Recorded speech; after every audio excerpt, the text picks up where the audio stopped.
ఎట్టి పరిస్థితుల్లో ఈ సినిమాను తప్పకుండా మనం ప్రోత్సహించాల్సిందే.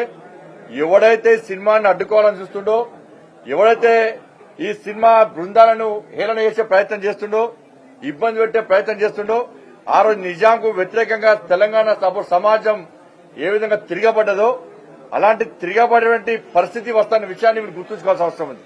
వాళ్ళ డైరెక్టర్స్ ఇలా సినిమా డిస్ట్రిబ్యూటర్స్ కూడా మేము సీరియస్ చెప్తున్నాం. చాలా ఇలాంటి సినిమాలను పక్కా ప్రోత్సహించాలి, తప్పకుండా వాళ్ళు సహకరించాలి.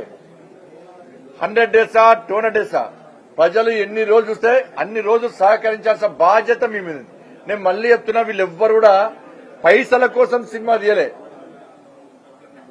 ధనాపేక్షతో సినిమా తీయలే. సరే, వాస్తవ చరిత్రను ప్రజలు చూపడితే అవార్డ్స్ వస్తాయి కావచ్చు. అవార్డ్స్ ఈ సినిమా ఇస్తే అవార్డు ఎందుకు రావాలని కోరుకుంటారు వాళ్ళు?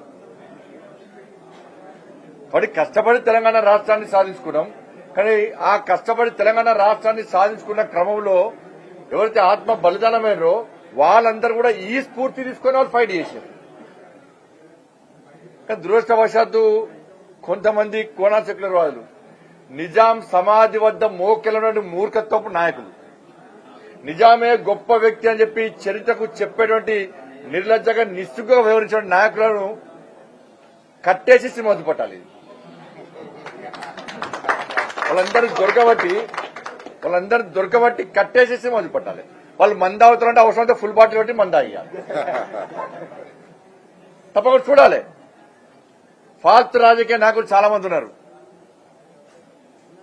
ఈ సినిమా చూసిన తర్వాత తెలంగాణ సమాజం ఆలోచించాలి. నిజాం మంచోడా అని పోగొట్టినటువంటి నాయకులు మంచోలా, వాళ్ళ వ్యవహారశైలి రాజకీయ పబ్బం కట్టుకోవడానికి, ఒక వర్గం ఓట్లు పొందడానికి, హిందూ సమాజాన్ని హిందూ ప్రజలను ఏ విధంగా రాసి రంపణ పెట్టారు, ఏ విధంగా అకృత్యాలకు పాల్పడ్డారు, ఇస్లాం రాజ్యం కోసం ఏ విధంగా హిందువులను ఇబ్బంది పెట్టిరో నిజాం కాలంలో, అవన్నీ మర్చిపోయి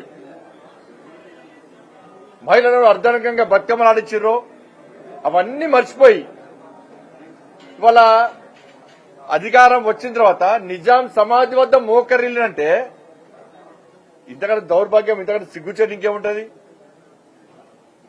నిజామే ఇది చేసిండు, నిజామే ఇది వీకిండు, నిజామే అది కొడిచిండు అని చెప్పే నాయకులకు సరే వాళ్ళని ఏ విధంగా రాజకీయంగా బొందబెట్టారు. మళ్ళా తిరిగి రజాకర్లు రావద్దు అనుకుంటే, మళ్ళా తిరిగి నిజాం లాంటి మూర్ఖత్వ ప్రభుత్వాలు దేశంలో తెలంగాణ రాష్ట్రంలో రావద్దు అనుకుంటే ప్రతి ఒక్కరూ ఈ రజాకర్ సినిమా చూడాల్సిందే. రజాకర్ లాంటి ఈ సినిమా చూస్తే మన లోపల ఒక ఆలోచన వస్తుంది. అటువంటి దుర్మార్గపు వ్యక్తులు సమాజంలో పుట్టకుండా ఉంటారు, రాకుండా ఉంటారు అనే విషయాన్ని ఈ రజాకర్ సినిమా చూడడం ద్వారా మనలో ఒక ఆలోచన వస్తుంది. కాబట్టి దాన్ని అందరం గుర్తించాలి. తప్పకుండా ఆ రోజు సర్దార్ పటేల్, ఇవాళ సర్దార్ పటేల్ అంటే కూడా కొంతమంది రాజకీయ నాయకులకు ఆయన మతం కొంత ఉంచుతున్నారు. అరే, ఇలా ఇన్ని రోజులు కూడా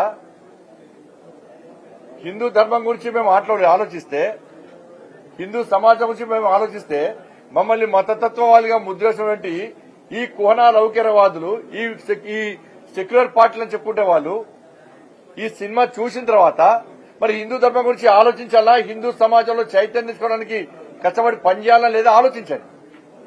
సిగ్గు లేకుండా మళ్ళా ఈ కాంగ్రెస్ పార్టీ గాని, గతంలో బీఆర్ఎస్ పార్టీ గాని ముస్లిం రిజర్వేషన్ అమలు చేస్తామని చెప్పాలని చెప్తున్నారు. మళ్ళా అంటే మళ్ళీ నిజాం కాలాన్ని మళ్ళా తీసుకొచ్చే ప్రయత్నం చేస్తున్నారు. మతపరమైన రిజర్వేషన్ పక్కా వ్యతిరేకం. ఇట్లాంటి ప్రభుత్వాలు వస్తాయని చెప్పి ఈ రజాకర్ లాంటి లేకపోతే నిజాం చరిత్రను తెలుసుకున్న తర్వాతనే ఈ మూర్ఖత్వ పాలన అంతమందించినటువంటి తెలంగాణ విమోచన దినోత్సవాన్ని గుర్తించుకొని 17th సెప్టెంబర్ సమాజం మర్చిపోదు, త్యాగదల చరిత్ర మర్చిపోదు, నిజాం నిరంకుత్యాలను మర్చిపోవద్దు, నిజమైన స్వాతంత్ర్య దినోత్సవాన్ని తెలంగాణ సమాజం జరుపుకొని తీరాల్సిందే అని భావించిన తర్వాతనే కేంద్ర ప్రభుత్వం, నరేంద్ర మోడీ గారి ప్రభుత్వం, భారతీయ జనతా పార్టీ ప్రభుత్వం 17th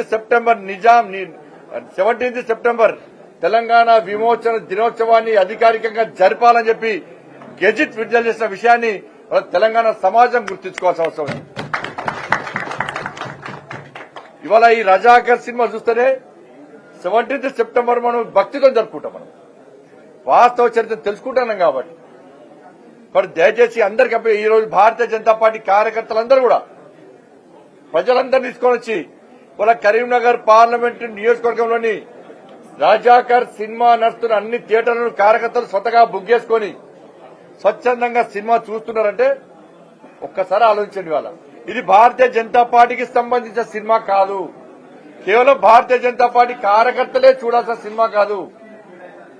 నిజమైన తెలంగాణ వాదులు, నిజంగా తెలంగాణ యొక్క నిజమైన చరిత్రను తెలుసుకోవాలనుకునే వారు, మళ్ళా రజాకర్లు పుట్టొద్దు అనుకునే వాళ్ళు, మళ్ళా నిజాం చరిత్ర తిరిగి రావద్దు అనుకునే వాళ్ళు ప్రతి ఒక్కరు కూడా సినిమా చూడాలి. వాళ్ళ చాకలి ఐలమ్మ చూస్తాం, వాళ్ళ రజకులు అందరూ కూడా చాకలి ఐలమ్మ స్ఫూర్తిగా తీసుకుంటాం. ఇవాళ మేము కూడా అందరం కూడా ప్రతి ఒక్కరు కూడా నేను పాదయాత్ర చేసినప్పుడు గాని ఆందోళన చేసినప్పుడు గాని చాకలి ఐలమ్మ కనబడితే పోయి వాళ్ళు నివాళులు అర్పిస్తాం. వాళ్ళ చాకలి ఐలమ్మ ధైర్యాన్ని చూపెట్టారు ఇక్కడ.